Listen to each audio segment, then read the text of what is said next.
Hello എരിവാൻ. അപ്പോൾ ഇന്നത്തെ video ഉണ്ട് ടെക്സ്ട്രാ ടാട്ടോ. ഇത് ചെയ്യാൻ വളരെ ഈസിയാണ്. അതിനാദ്യം തന്നെ ഒരു കാർഡ്ബോർഡ് ബേസ് എടുത്തിട്ടുണ്ട്. പിന്നെ സൈഡിലൊക്കെ ആയിട്ട് മാസ്കിൻ ടേപ്പ് വെച്ച് കവർ ചെയ്ത് കുട്ടപ്പനാക്കി എടുത്തിട്ടുണ്ട് കേട്ടോ. അങ്ങനെ 4 സൈഡ്സിലും മാസ്കിൻ ടേപ്പ് വെച്ച് കവർ ചെയ്തിട്ട് നല്ലൊരു സ്മൂത്ത് ടെക്സ്ചർ കിട്ടാൻ വേണ്ടിയിട്ടാണ് കവർ ചെയ്തെടുത്തത്.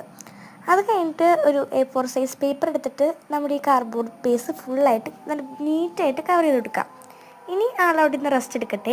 ആ സമയം കൊണ്ട് ഒരു 5-6 ടിഷ്യൂ പേപ്പർ എടുക്കുക, കുറച്ച് വെള്ളം എടുക്കുക. ഈ ടിഷ്യൂ പേപ്പർ വെള്ളത്തിൽ ഇട്ടിട്ട് സോക്ക് ചെയ്ത് വെക്കുക കേട്ടോ. പിന്നെ ടെക്സ്ട്രാ ആർട്ട് ചെയ്യാൻ മിക്കവർക്കും അറിയാം കേട്ടോ, പക്ഷെ അറിയാത്തവരുണ്ടെങ്കിൽ പറഞ്ഞോളൂ. പിന്നെ ടിഷ്യൂ പേപ്പറൊക്കെ ഇട്ട് കഴിഞ്ഞതിന് ശേഷം ഈ വെള്ളം കുറച്ച് ഊറ്റിക്കളയണം കേട്ടോ. എന്നാലാണ് നമുക്ക് ആ കറക്റ്റ് കൺസിസ്റ്റൻസി കിട്ടുള്ളൂ.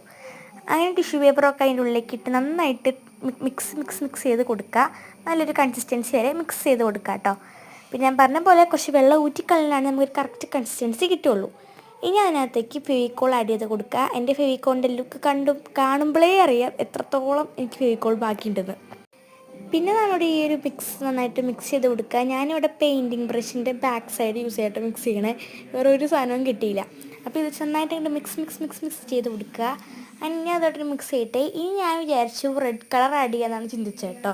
ഹാർട്ട്സ് ഉണ്ടല്ലോ, അതാണ് ഞാൻ വരയ്ക്കാമെന്ന് വെച്ചത്. പക്ഷെ ഞാൻ നോക്കിയപ്പോൾ റെഡില്ലടാ. അപ്പോൾ ഇനി എന്ത് ചെയ്യും, എന്തെങ്കിലും കളർ ഉണ്ടാക്കിയെടുക്കാമെന്ന് വെച്ചു കേട്ടോ.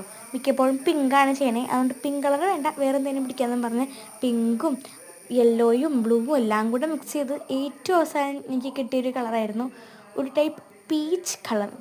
ഇതായിരുന്നു കേട്ടോ ഏറ്റവും അവസാനം എനിക്ക് കിട്ടിയ കളർ, ഒരു പീച്ച് കളറാണ്. പിന്നെ അതേ മെത്തേഡിൽ തന്നെ കുറച്ച് യെല്ലോ കളറും ഞാൻ ഉണ്ടാക്കിയെടുത്തിട്ടുണ്ട് കേട്ടോ.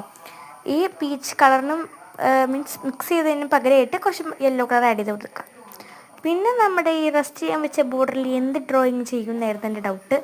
മിക്കവാറും ഈ ക്ലൗഡൊക്കെ വരച്ച് ഞാൻ കണ്ടിട്ടുണ്ട്. അപ്പോൾ ഞാൻ വിചാരിച്ചു കുറച്ച് ഫ്ലവേഴ്സ് പിടിക്കാം, കുറച്ച് വെറൈറ്റി ആയിക്കോട്ടെ എന്ന് വെച്ചു കേട്ടോ.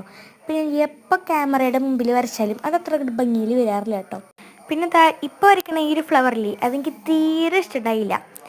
അത് നമുക്കിപ്പോൾ എന്തെങ്കിലുമൊക്കെ അഡ്ജസ്റ്റ് ചെയ്യാം. പിന്നെ കുറച്ച് ഫെവിക്കോൾ നമ്മൾ ടിഷ്യൂ പേപ്പർ ഒട്ടിരിക്കാൻ വേണ്ടിയിട്ട് കാർഡ്ബോർഡുമ്പോൾ ഒട്ടിച്ചു കൊടുക്കാം.